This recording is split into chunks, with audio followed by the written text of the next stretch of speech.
Assalamualaikum warahmatullahi wabarakatuh.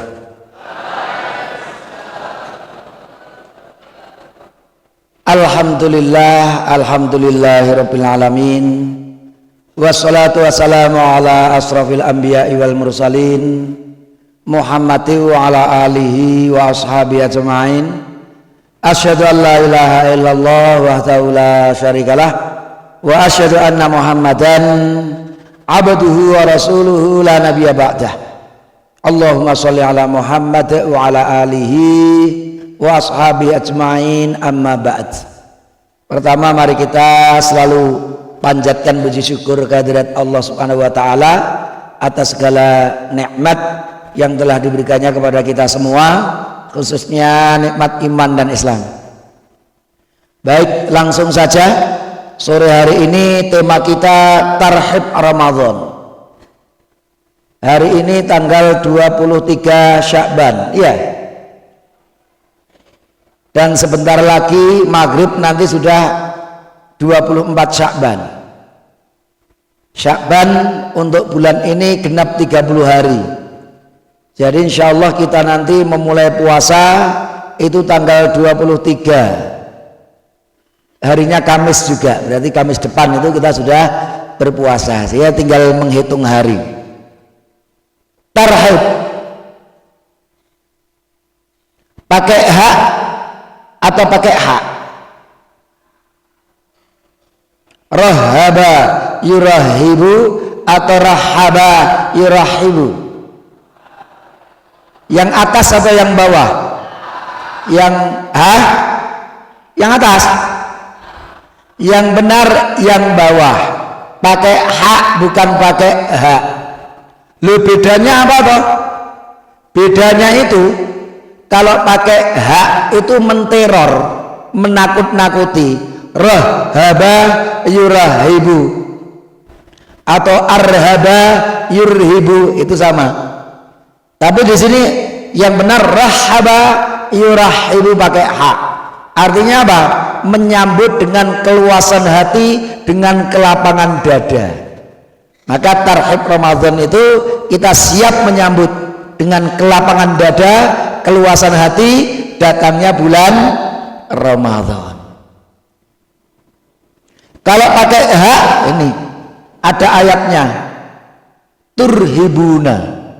Artinya turhibuna ini supaya kalian bisa menakut-nakuti, menggentarkan, menteror musuh-musuh kalian dan musuh Allah Subhanahu wa ta'ala. Itu arhaba yurhibu, atau ya itu artinya menakut-nakuti, menggentarkan.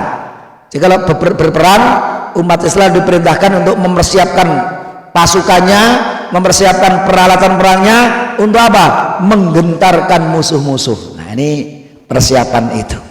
Ini rahaba yurahibu. Tapi kalau tarhib Ramadan pakai hak, artinya menyambut dengan keluasan hati, kelapangan dada, datangnya bulan Ramadan.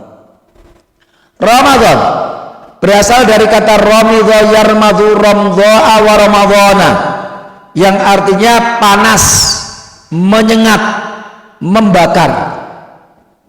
Maka makna bahasa dari Ramadan ini ya menyengat, membakar.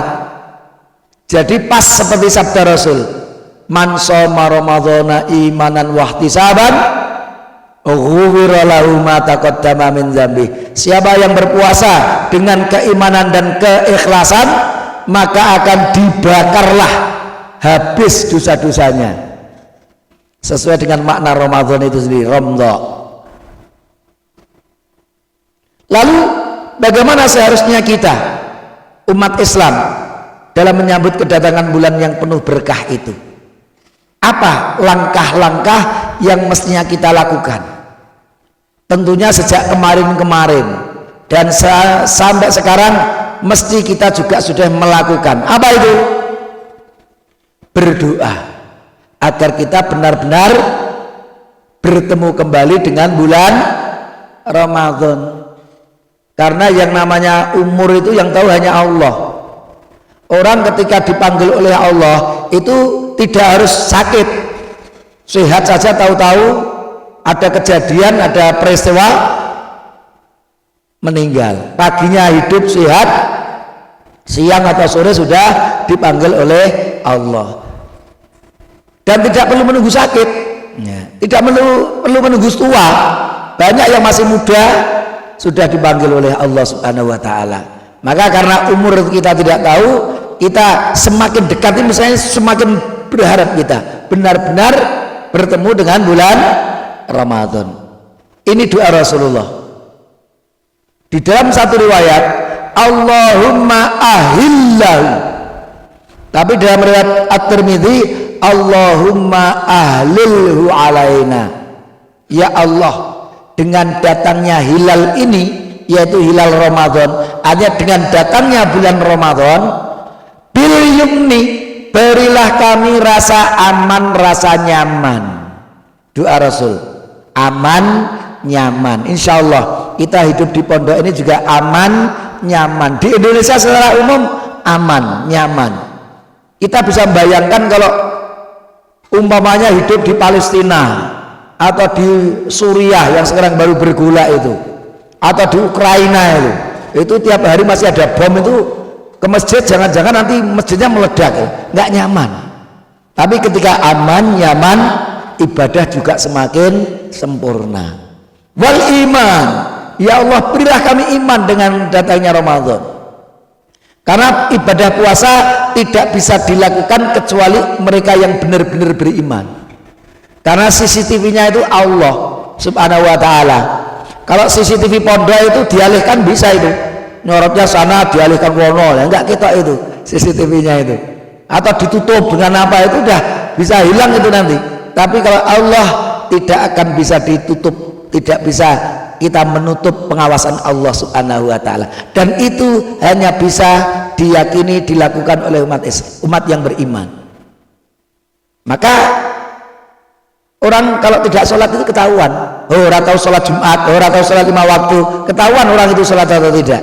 Tapi poso atau tidak sulit. Masuk kamar gelegek-gelegek, keluar kamar haus sekali ini, hari ini ternyata panas sekali, padahal habis minum, nggak ada orang yang tahu. Karena ini dibutuhkan benar-benar iman kepada Allah. Tanpa iman maka orang tidak bisa berpuasa, karena yang tahu hanya kita dan Allah Subhanahu wa Ta'ala. Wassalamah, dan berilah kami keselamatan, sehat walafiat. Ya kalau doanya bertemu dengan Ramadan saja, nanti datang bulan Ramadan masuk UGD, hidup tapi masuk UGD, mau puasa ya ora iso, mau tarawih ya enggak kuat, ya sudah akhirnya ketemu Ramadan tapi nggak bisa apa-apa. Maka doa kita dalam keadaan selamat, sehat wal afiat, wal Islam, dan dalam keadaan Islam. Ini saya kasih titik 4 ini sebenarnya ada tambahan. Rabbi wa rabbukallah, Tuhanku dan Tuhanmu wahai bulan hilal adalah Allah Subhanahu wa Ta'ala. Biasanya jelang Ramadan itu ada pesan WA.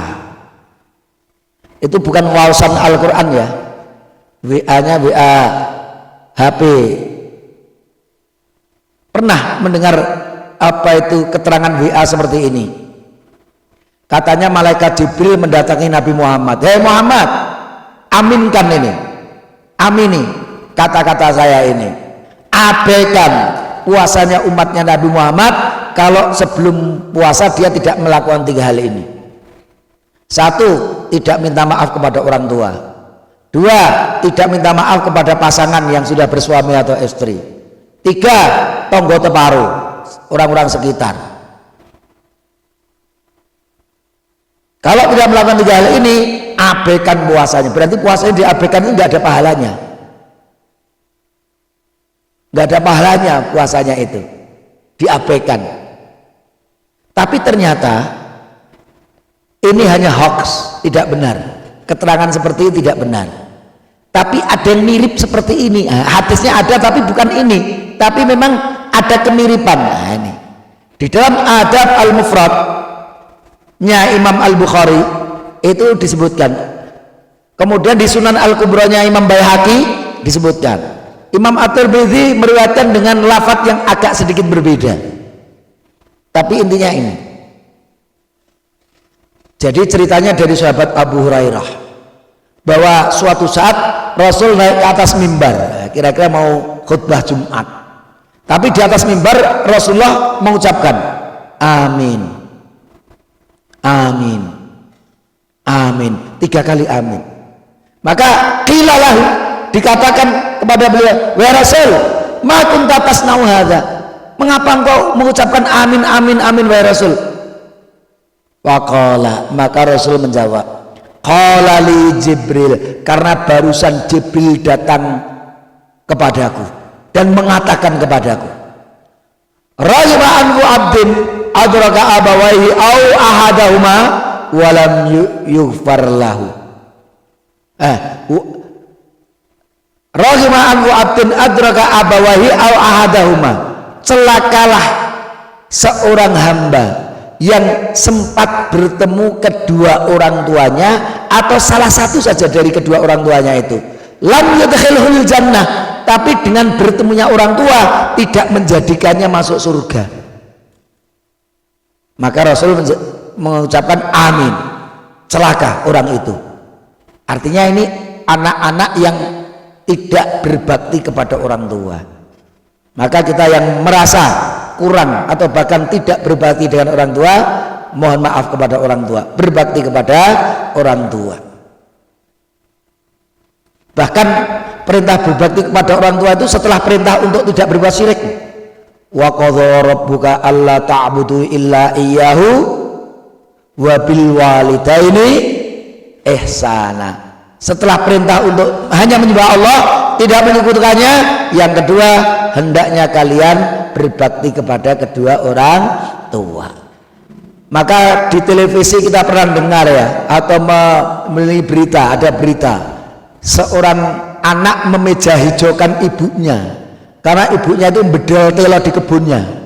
Kebunnya itu orang ngomong bedol telo, dilaporkan ke pengadilan supaya ibunya dipenjara. Nauzubillahi min dzalik. Anak kok saya kayak seperti ini nggak berbakti kepada orang tua. Yang kedua, rajulun wa'abdin dakhala alaihi Ramadan wa lam yughfar lahu, celakalah seorang hamba yang dia masuk bulan Ramadan atau bulan Ramadan masuk padanya, tapi ternyata dosanya belum diampuni. Ini celaka. Ramadan lewat, dosanya utuh, nggak diampuni oleh Allah Subhanahu wa taala. Padahal man shoma ramadhana imanan wa ihtisaban ghufira lahu. Ini berarti orang ini tidak berpuasa, ini jangan-jangan ini. Ramadan lewat, dosa-dosanya utuh, tetap tidak berkurang. Nauzubillahi min dzalik. Maka jangan seperti orang seperti itu. Maka Rasul menjawab, qultu amin, amin. Ramadan lewat kok dosanya utuh, berarti enggak puasa, sholat ya enggak, puasa enggak. Seperti itu. Yang terakhir, rajulun mumri'in dzukirta indahu, celakalah seorang yang ketika namamu disebut wahai Rasul, walam yusalli falam yusalli alaik, tapi dia tidak bersolawat, tidak mendoakan. Maka kalau ada kita mendengar Nabi disebut, Nabi Muhammad sallallahu alaihi wasallam, itu doa kita kepada Rasulullah sallallahu alaihi wasallam cukup dalam hati saja. Kalau orang Nabi disebut namanya kok diem saja, itu disebut manusia yang pelit. Maka kalau Nabi disebut sallallahu alaihi wasallam, kita doakan langsung. Kalau nama sahabat disebut Abu Bakar radhiyallahu anhu, itu doa kita kepada para sahabat. Fakultu amin, maka diamini oleh Rasulullah. Maka tadi hadisnya yang benar seperti itu. Yang kedua sekarang, hendaknya kita bersyukur kepada Allah kalau benar-benar nanti kita diberi kesempatan bertemu dengan bulan Ramadan. Tapi dengan syukur yang sebenar-benarnya. Karena syukur itu ada di 3 dimensi. Mengapa? Allah kok sampai menyebut wa qalilum min ibadiyas syakur. Padahal orang Indonesia khususnya umat Islam itu seringkali syukuran. Lulus SD syukuran, katam Al-Quran syukuran, lulus dari kampus jadi sarjana syukuran, menikah syukuran, pergi haji syukuran, pulang haji syukuran terus itu orang Indonesia itu. Tapi mengapa disebut wa qalilun min ibadiyas syakur? Karena syukurnya itu mungkin hanya dalam hati dan dalam lisan, tapi perbuatannya tidak menunjukkan dia bersyukur. Karena apa? Syukur itu apa? Menggunakan semua kenikmatan Allah itu untuk menuju kepada ketaatan kepada Allah Subhanahu wa taala. Kita diberi sehat, diberi badan yang kuat, kaki kita langkahkan ke tempat-tempat yang diridhoi oleh Allah, masjid, kajian-kajian, untuk beramal soleh, untuk membantu orang lain. Punya tangan digunakan untuk menolong, bukan untuk menzalimi. Kasih tangan sehat sudah alhamdulillah, tapi menzalimi orang lain, ini namanya tidak bersyukur.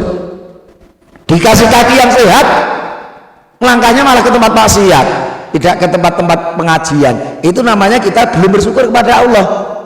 Maka mari kita gunakan perangkat kita ini, baik secara jasmani maupun rohani ini, kita gunakan menuju kepada ketaatan kepada Allah. Itu namanya kita benar-benar bersyukur, dan itu tidak banyak yang seperti itu. Mudah-mudahan kita termasuk sedikit hamba-hamba Allah yang mau benar-benar bersyukur kepada Allah Subhanahu wa ta'ala.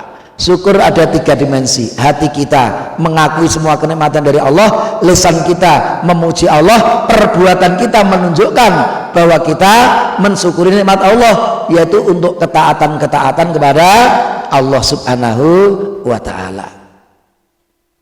Yang ketiga, hendaknya kita semua ini bergembira dengan datangnya bulan Ramadan. Ada yang sedih datangnya bulan Ramadan? Waduh, ntar lagi Ramadan ini puasa lagi nih. Waduh, tele-tele ini. Kelihatannya datang Ramadan malah sedih, bersusah hati. Jangan. Kita harus masukkan di dalam hati kita ini rasa gembira, rasa bahagia karena datang bulan Ramadan. Bergembira hendaknya. Jangan sampai kita merasa sedih datang bulan Ramadan malah stres. Waduh, wah susah ini. Gimana ini? Caranya supaya enggak puasa, malah dah berencana untuk tidak berpuasa. Na'udzubillahi min dzalik. Maka mari kita bergembira. Rasul ini lihat bahwasanya Rasulullah qala li ashabihi, Rasul berkata, bersabda kepada sahabat-sahabatnya, yubasyiruhum. Apa yang yubasyiruhum? Memberi kabar gembira. Jadi kalau datang bulan Ramadan seperti ini, jelang Rasul memberi kabar gembira, hei sahabat-sahabatku, sebentar lagi datang, qad ja'akum Ramadan, telah datang kembali bulan Ramadan, syahrun mubarak, bulan ini adalah bulan yang penuh dengan keberkahan. Tuh, kok bulan Ramadan bulan penuh keberkahan itu, coba kayak apa itu buktinya?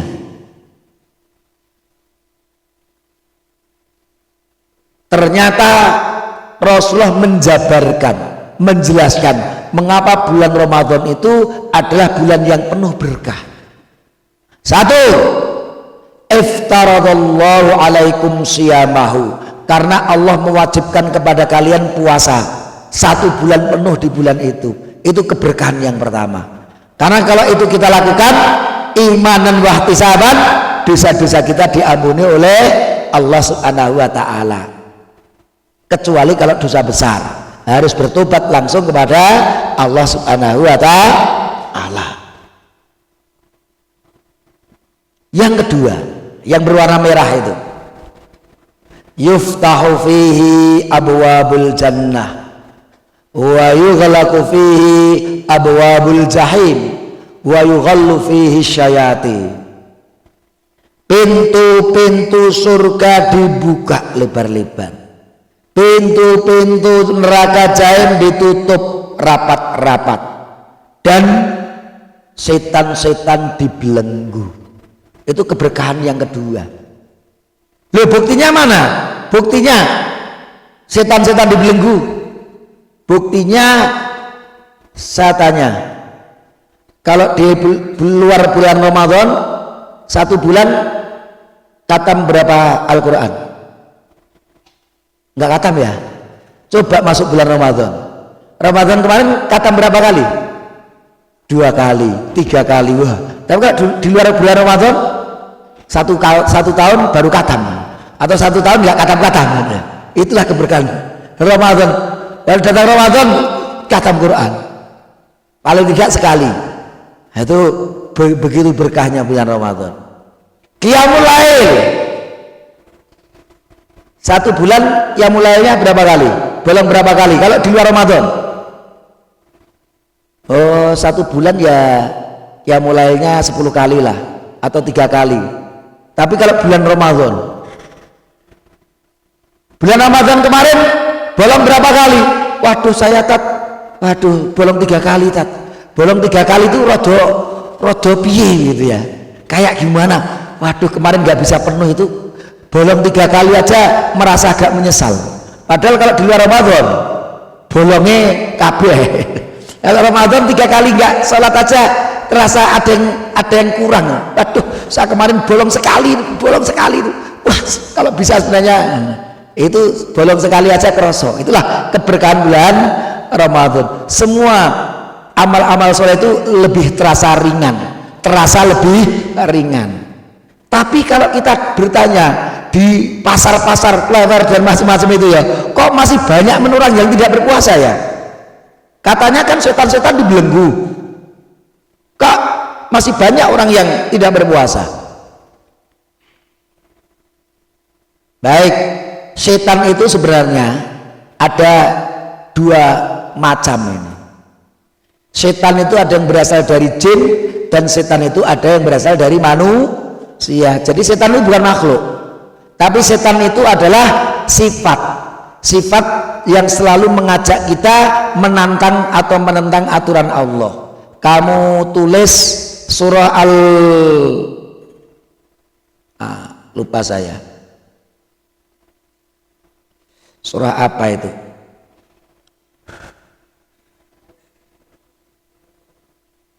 Nanti kamu cari ayatnya, saya lupa ini surahnya. A'udzubillahi minasyaitonir rajim. Wa kadzalika ja'alna likulli nabiyyin aduwa. Dan demikianlah setiap kami utus nabi, maka di sana ada musuh-musuh para nabi. Siapa itu musuh-musuh para nabi? Syayatinal insi wal jinni. Surah Al-An'am 112. Coba nanti dicek. Surah Al-An'am 112. Dan demikianlah setiap kami mengutus para nabi, maka mereka akan menghadapi musuh-musuh. Nabi Ibrahim ada Namrud, Nabi Musa ada Fir'aun, Nabi Muhammad ada Abu Jahal, Abu Lahab, dan abu-abu yang lainnya yang jahat-jahat itu. Ada musuh. Siapa itu musuhnya para nabi? Syayatinal insi wal jinni. Setan dari jenis manusia dan setan dari jenis jin. Setan dari jenis manusia lebih berat itu. Kalau punya kuasa seperti Raja Namrud membakar Nabi Ibrahim. Nah kalau kamu dibakar selesai. Tapi Nabi Ibrahim nabi dapat mukjizat, tidak apa-apa. Nabi Musa musuhnya Fir'aun, penguasa hebat, itu kalau tidak dapat mukjizat tongkatnya bisa membelah lautan, itu ketangkap itu sama Fir'aun itu, tapi ada mukjizat. Nah kalau kamu nggak ada mukjizat, selesai itu, ketangkap sama penguasa, habis itu. Maka melawan musuh-musuh yang dari setan-setan dari manusia itu lebih berat gitu. Kalau setan itu punya harta, wah itu banyak godaannya. Pak Ustadz, Pak Kiai, sholatnya pada saat zuhur Allahu Akbar, khusyuk sekali. Sholat subuh 10 menit baru selesai. Tapi dibisi, Pak Kiai, pokoknya kalau dukung apapun yang saya ucapkan, pokoknya didukung, golek dalile, kayak gitu. Nih saya kasih 5 miliar. Dapat 5 miliar udah kelepek akhirnya. Akhirnya apa? Ikut itu penguasa. Karena apa? Mulya, dapat 5 miliar. Kok jangankan 5 miliar, 100.000 aja kena serangan fajar aja udah ganti pilihannya itu, iya toh? Setan itu begitu itu. Kalau punya duit ya berat juga. Jangankan miliar, 100.000 aja udah berubah itu. Pilihannya udah menjadi yang bukan-bukan itu, karena milih yang bayar. Nah, itu kan kena suap itu. Maka serangannya itu bukan serangan fajar itu namanya, serangan setan. Orang-orang nyebutnya serangan fajar, padahal suap menyuap itu termasuk yang diharamkan oleh Allah Subhanahu wa Ta'ala. Loh, setan sudah dibelenggu kok kalah itu kenapa ya? Kira-kira begini, kalau kamu dengan teman kamu ditandingkan, ya sekelas lah, kelas 1 dengan kelas 1, kelas 2 dengan kelas 2 gitu ya, yang kelas 7 dengan kelas 7, kelas 8 ditarung ke satu deng-dengan satu-satu, mungkin imbang. Tapi kalau yang satu coba dibondol, tangannya diikat, kakinya diikat, sekarang tanding, kira-kira menang yang mana? Yang tidak diikat ya? Loh, kalau yang tidak diikat kok sampai tidak bisa mengalahkan yang diikat, padahal diikat yang satunya, tapi yang satunya pleng, mas sampean itu ngantem atau mijeti kok enak men itu, berarti lemah banget ya, tung itu seneng banget itu, raiso ngalahke ternyata, itu menunjukkan kawan lemah berarti.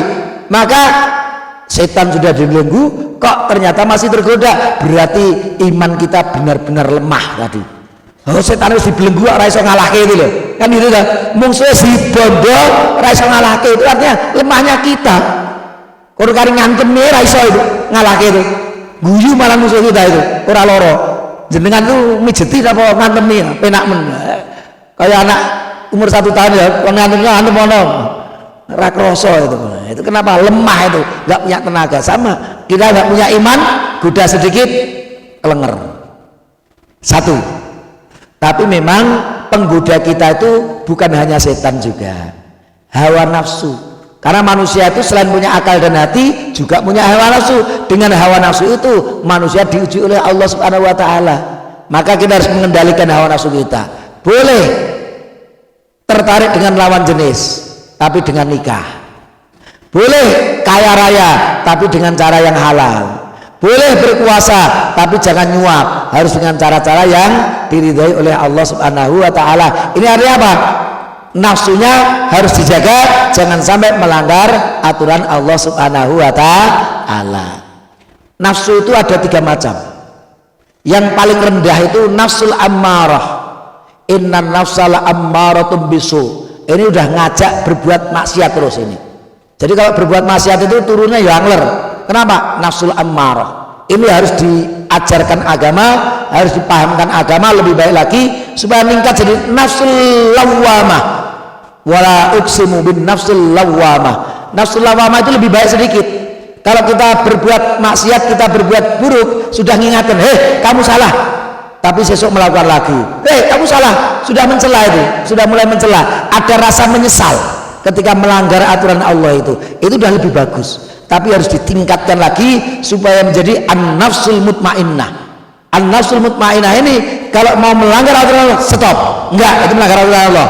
Mau melanggar lagi, stop, artinya nafsunya bisa dipenjara. Maka seperti nasihat para ulama, jadikanlah hati sebagai raja, jadikanlah akal sebagai panglima, dan jadikanlah nafsu sebagai tawanan. Mengapa hati sebagai raja? Pemutus, yang memutuskan hati. Mengapa akal sebagai menteri? Panglima. Panglima itu banyak ide, banyak strategi, tapi kelemahannya satu, tidak bisa memutuskan. Yang memutuskan raja. Hanya banyak ide saja, keputusan tetap di hati. Tapi hati ini bisa memutuskan salah kalau hatinya kotor. Maka ada hati yang bersih, ada hati yang kotor. Kalau hatinya bersih, seperti cermin yang bersih tadi, ada kukul, ada jerawat satu aja, wah ada jerawat satu ini kelihatan. Karena apa? Cerminnya bersih. Tapi kalau hatinya kotor, seperti cermin tertutup debu kotor, jerawatnya ada 10, wah nggak ada apa-apa itu, mulus ini. Kenapa? Nggak ketok itu. Karena apa? Cerminnya kotor. Kalla bal rana ala qulubihim. Mereka telah menutup hati mereka dengan kemaksiatan-kemaksiatan. Maka semakin kita taat kepada Allah, semakin bersih hati kita ketika memutuskan akan jernih ketika hatinya bersih. Nah, nafsu sebagai tawanan. Artinya manusia nggak bisa membunuh nafsu. Kalau agama lain katanya untuk membunuh nafsu apa? Potong kemaluannya, dikebiri, tetap nggak bisa hilang. Selama dia manusia, nafsunya nggak akan hilang. Tapi seorang muslim tentunya menjaga diri supaya tidak melanggar aturan Allah Subhanahu wa ta'ala. Maka kalau sudah mutmainnah selalu mengikuti aturan Allah, ya ayyatuhan nasul mutmainnah irji'i ila rabbiki radiyatan mardiyah fadkhuli fi jannati wadkhuli jannati. Itu mudah-mudahan dari al-ammarah menuju lam-muwamah kemudian menuju al-mutmainnah sehingga diridai oleh Allah. Jadi ada godaan dari setan, ada godaan dari hawa nafsu kita, maka kita harus selalu waspada. Fihi lailatun khairun min alfi syahr. Di situ bulan itu mengapa bulan Ramadan berkah? Karena ada satu malam yang lebih baik dari 1000 bulan, yaitu Lailatul Qadar.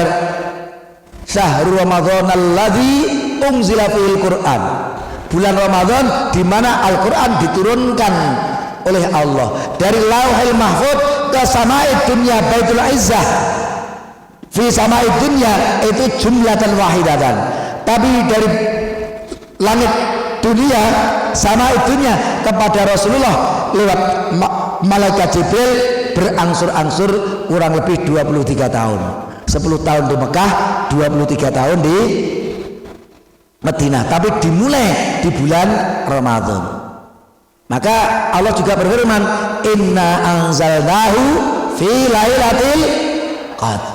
Kami turunkan Al-Quran itu pada bulan penuh kemuliaan.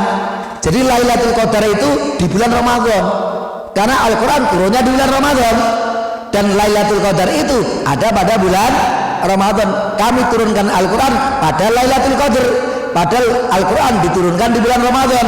Artinya Lailatul Qadar itu berada di bulan Ramadan. Tanggal berapa? Ada yang menyebut malam-malam ganjil 20 ke atas, 21 malam 23. Ada yang menyebutkan semua 10 malam terakhir. Ada yang menyebutkan malam ke-27. Ada yang menyebutkan malam ganjil semua Ramadan. Ada yang menyebutkan semua malam Ramadan mungkin turun Lailatul Qadar. Ada nggak yang qat'i? Nggak ada. Nggak ada yang bisa dipastikan kapan Lailatul Qadar itu datang. Tidak ada dalil yang qat'i, nggak ada. Artinya apa? Hikmahnya kalau kita benar-benar ingin mendapatkannya, ya dari malam pertama sampai malam terakhir berusaha. Nanti kalau tahu malam Qadar itu kapan ya? Malam 27. Nanti malam pertama sampai malam 26 leha-leha. Yang penting ke malam 27 saja. Gitu akhirnya. Hanya malam 27 saja dia semangat itu. Yang lainnya nggak semangat. Maka justru dengan tidak ada dalil yang pasti kapan malam Qadar itu atau malam penuh kemuliaan itu datang, maka kalau kita ingin mendapatkan dari awal sampai akhir, usaha mudah-mudahan malam ini pas Lailatul Qadar banyak baca Quran, besok malam lagi mudah-mudahan malam ini pas Lailatul Qadar baca banyak Al-Quran, banyak tadarus. Insya Allah kalau 30 malam semuanya kita lewati dengan seperti itu, kita akan mendapatkan Lailatul Qadar dengan maksimal. Itu cara untuk mendapatkan. Man hurima khairiha faqad hurim. Ramadan yang seberkah itu kok sampai kita tidak dapat apa-apa, tidak dapat kebaikan, faqad hurim, maka benar-benar kita akan tidak mendapatkan sedikit pun keberkahan dari bulan Ramadan tersebut. Naudzubillahi min dzalik. Maka kita bergembira. Ada orang bergembira itu karena apa? Wah, pasarnya itu rame itu kalau Ramadan itu, untungnya besar. Boleh saja seperti itu, tapi jangan sampai kemudian gara-gara pasarnya rame setiap malam nyiapin di pasar. Lo taruh dulu baca Quran ya, besok nggak bisa ke pasar saya kalau nggak nyiapkan malam hari. Akhirnya hanya sibuk dengan urusan dunia, taraweh juga tidak, baca Quran tidak, poso saja kadang-kadang juga tidak. Untuk apa? Ngejar duniawi. Naudzubillahi min dzalik. Gembiranya itu salah. Tapi nak loro-loro ya alhamdulillah. Tentunya penekannya kepada yang apa itu atas itu, karena memang ada keberkahan yang banyak dalam bulan Ramadan. Yang keempat, Hendaknya kita segera merancang agenda kegiatan untuk mendapatkan manfaat sebesar mungkin di bulan Ramadan. Rancang agenda. Nanti apalagi ada liburan juga di bulan Ramadan. Selain di awal juga ada sedikit libur, nanti di sepekan terakhir lah kurang lebih dari bulan Ramadan paling tidak itu juga ada liburan lagi, tambah lagi sepekan selanjutnya kan begitu kan. Jadi lumayan itu nanti ada cukup banyak libur. Maka sempatkan segera merancang agenda. Nah, di antaranya apa? Kalau kita biasa berdakwah, tulis nanti kemana saja itu Ramadan, kemana saja kita akan berdakwah, atau mengadakan acara kajian tawawuddin. Masjid mana yang nanti ada kajian-kajian itu kita kunjungi, sudah mencatat di mana tempatnya, mengikuti kajian-kajian agama. Atau mungkin kalau kita takmir masjid atau membantu menjadi takmir masjid, galang dana untuk infak, untuk sedekah, termasuk untuk mengkoordinir zakat. Ini kalau kita persiapkan dengan matang, maka hasilnya pasti akan maksimal. Seperti santri, kalau sudah dekat ujian, semangat belajarnya, mempersiapkan materinya. Sesuk itu mau ujian, materinya dari bab pertama sampai bab ketujuh, baca semuanya dengan dikuasai semuanya, insya Allah besok jawab bisa. Tapi kalau 7 bab sing dikuasai cuma 3, nanti kalau yang keluar 4 ini wis ra iso aku. Nah, itu biasanya nanti begitu keluar, aduh nggak bisa jawab.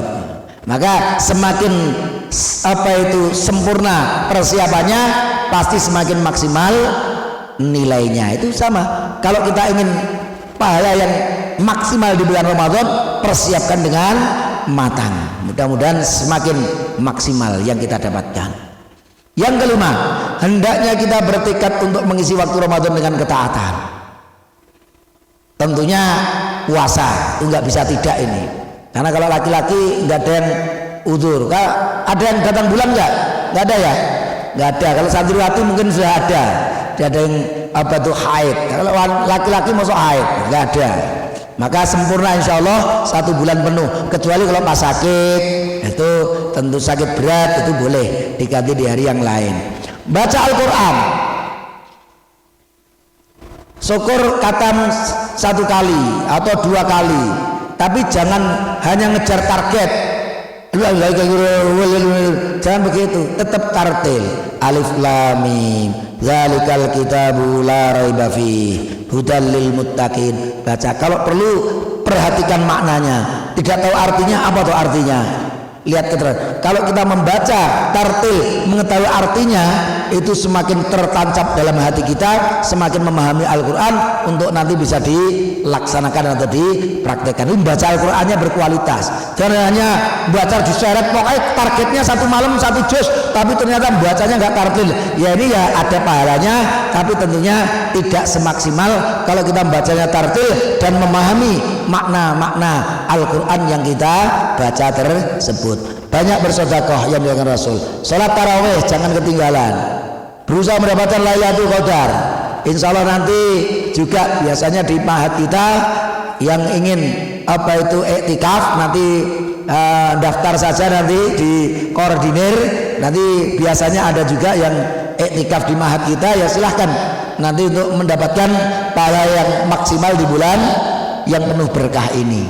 Kemudian melakukan iktikaf 10 hari di bulan terakhir itu untuk mencari Lailatul Qadar dengan iktikaf juga. Ya mudah-mudahan pas iktikaf kemudian datang Lailatul Qadar, pas kita maksimal di dalam beribadah, itu akan semakin memantapkan pahala yang kita dapatkan.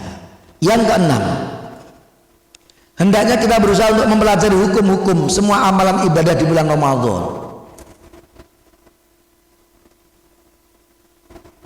Allah berfirman, fas'alu ahla dzikri in kuntum la ta'lamun. Bertanyalah kepada yang tahu ilmunya, para ulama, in kuntum la ta'lamun. Kalau nggak tahu tanya.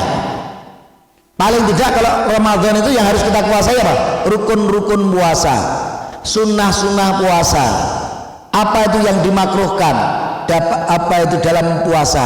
Apa yang membatalkan puasa? Diketahui supaya kita bisa rukunnya kita laksanakan, sunnahnya kita laksanakan, makruhnya kita tinggalkan, apalagi yang membatalkannya harus benar-benar kita tinggalkan. Nah ini sebagai penutup saja. Syarat wajibnya apa? Kita muslim, berakal dan balik. Kalian sudah balik semuanya? Nah, 1, 2, 3 sudah terpenuhi. Mampu itu sehat, tidak sakit. Kalau sakit di UGD boleh tidak berpuasa. Nah, kalau sehat seperti ini wajib. Kemudian mukim itu artinya tidak safar.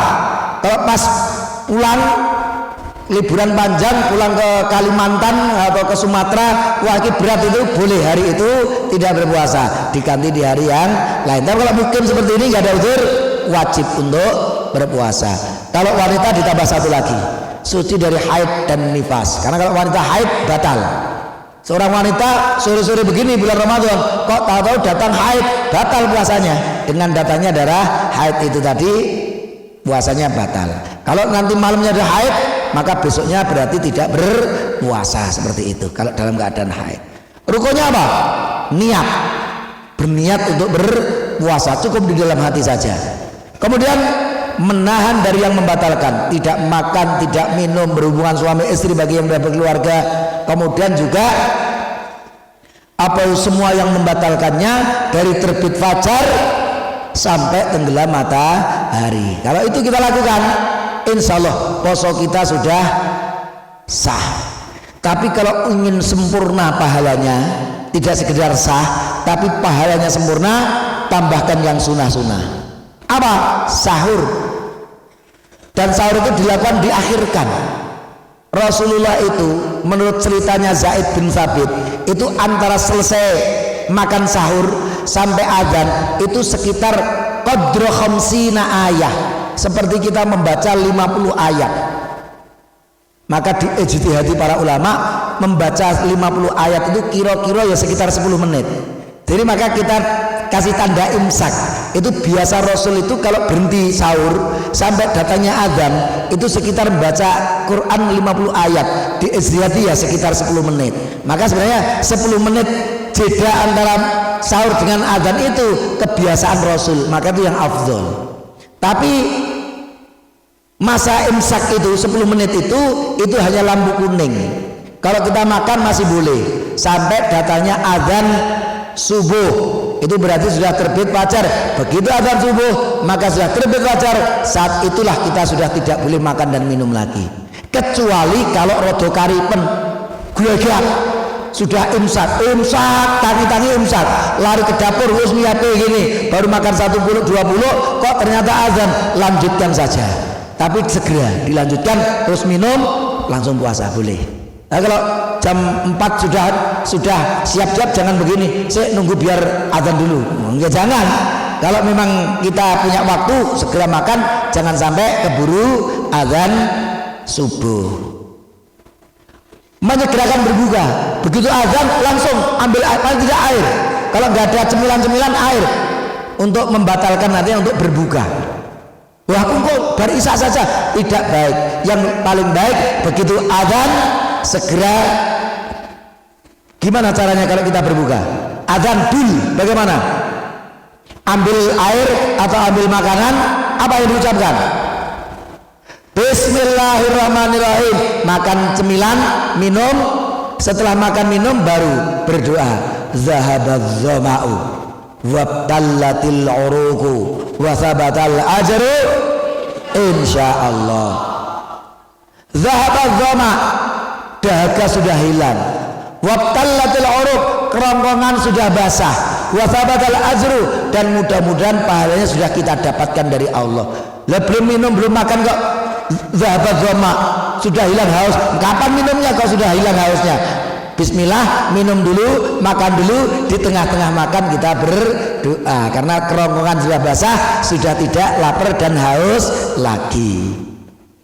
Kemudian berdoa ketika berpuasa, itu termasuk tempat yang makbul. Meninggalkan yang dapat mengurangi bahkan menghilangkan pahala puasa. Berbuat maksiat, berbohong, membuli temannya, ini bisa mengurangi pahala ibadah puasa kita. Apa yang dimakruhkan? Ini kalau kita lakukan, puasa tetap sah, tapi pahalanya berkurang. Berlebih-lebihan dalam berkumur, Itu mengapa makruh? Dikhawatirkan nanti ada masuk ke dalam kerongkongan kita dan masuk ke perut kita, bisa membatalkan. Maka kalau kumur secukupnya saja, jangan berlebih-lebihan. Mencium istri kalau sudah bersuami atau beristri, kalau muncul syahwat ya jangan. Nanti nyium istrinya malah junub, batal nanti puasanya. Maka menciumnya itu makruh, asalkan tidak junub ya tidak batal puasanya. Menyentuh istri dengan syahwat, berlebihan dalam melihat istrinya sehingga memunculkan syahwat itu juga makruh. Tapi asalkan tidak junub ya puasanya tetap sah. Memikirkan yang berkaitan dengan hubungan suami istri sehingga nanti bisa junub, maka ini mikir sudah makruh. Nanti kalau mikirkan junub ya batal. Tapi kalau kita tidur mimpi anglor, tahu-tahu mimpi junub, bangun-bangun sudah junub, itu tidak batal puasanya. Tapi kalau menyengaja niat lawan jenis bukan mahram, syahwatnya muncul junub, ya udah batal itu. Nah, gitu ya. Kemudian membau makanan boleh. Nah, ini makruh tapi tidak membatalkan puasa. Donor darah atau hijamah kalau menjadikan lemes makruh. Tapi kalau biasa di hijamah, dibekam atau donor darah malah sehat, ya nggak apa-apa. Tapi kalau habis donor darah, waduh tadi pagi donor darah, saya udah nggak punya tenaga. Nah, ini jangan donornya nanti aja, kalau malam aja, habis buka baru donor darah, jangan pagi-pagi siang-siang. Kalau kuat silahkan, nggak ada masalah. Apa yang membatalkan? Ini perhatikan, apa sih yang membatalkan puasa? Makan minum sengaja, kalau lupa nggak apa-apa, lanjutkan. Menyengaja muntah, diogrok-ogrok dan muntah, itu juga batal. Istisna, apa aja istisna itu? Onani sampai junub, itu juga membatalkan puasa kita. Haid dan nifas, wanita siang-siang sore-sore keluar nifas, keluar haid, berarti batal. Niat membatalkan. Sore-sore lu emang kok tak batal ke sholat, dengan niat itu sudah batal. Meskipun kamu belum makan belum minum, tapi kamu batalkan, wes tak batal ke posoku. Dengan membatalkan puasanya, meskipun tidak makan minum, batallah puasa kita. Maka jangan main-main, karena niat membatalkan saja itu sudah membatalkan puasa kita. Apalagi murtad, na'udzubillahi min dzalik. Nah, itu kalau kita lakukan, kita wajib mengqadha di hari yang lain. Tapi kalau yang satu ini qadha dan membayar kafarat, ini suami istri berhubungan di siang hari, poso-poso suami istri berhubungan, maka selain mengqadha juga harus membayar kafarat. Kafaratnya apa? Bayar budak, membeli budak, memerdekakan budak. Kalau dia mampu puasa 2 bulan berturut-turut, sudah 59 kali kok sesuk tidak puasa, nanti diulangi lagi dari awal lagi. Jadi 60 hari harus 14, tidak boleh ada istirahatnya. Kalau nggak mampu, memberi makan 60 orang miskin. Itu kafaratnya kalau suami istri berhubungan di siang hari Ramadan. Maka mudah-mudahan hukum-hukum Ramadan ini juga kita kuasai, sehingga insya Allah kalau kita ini menguasai hukum-hukum Ramadan, nanti kita susah digoda oleh setan. Ini nggak batalkan, ini nggak batalkan, ini batalkan, tinggalkan. Tapi kalau kita nggak tahu hukumnya, batal nggak ya, akhirnya ragu-ragu. Nah, akhirnya menjadikan kita ragu-ragu apakah batal atau tidak. Maka nanti juga di waktu yang lain, ini mohon maaf karena saya ini ada acara di atas Tokis, itu juga ada acara. Ini tidak kita buka pertanyaan, besok saja nanti di waktu yang lain nanti kita buka pertanyaan-pertanyaan berkaitan dengan Ramadhaniyah. Nanti boleh ke IPM juga nggak apa-apa, yang penting-penting mendesak kumpulkan ke saya, nanti mudah-mudahan akan saya jawab di masjid ketika kita tanya jawab, itu saja. Karena mohon maaf ini ada acara yang lain, tadi saya diminta sampai jam 5, tapi ini udah sampai 1/4 jam lewat. Jadi mudah-mudahan tetap ada manfaatnya. Nanti kita sambung pada kesempatan yang lain yang akan datang. Yang mendesak nanti boleh langsung lewat IPM, nanti sampaikan ke saya, nanti juga saya sampaikan di depan santri sekalian. Itu saja yang bisa saya sampaikan, kurang lebihnya mohon maaf yang sebesar-besarnya. Aku qouli hadza wa astaghfirullah li wa lakum. Wassalamualaikum warahmatullahi wabarakatuh.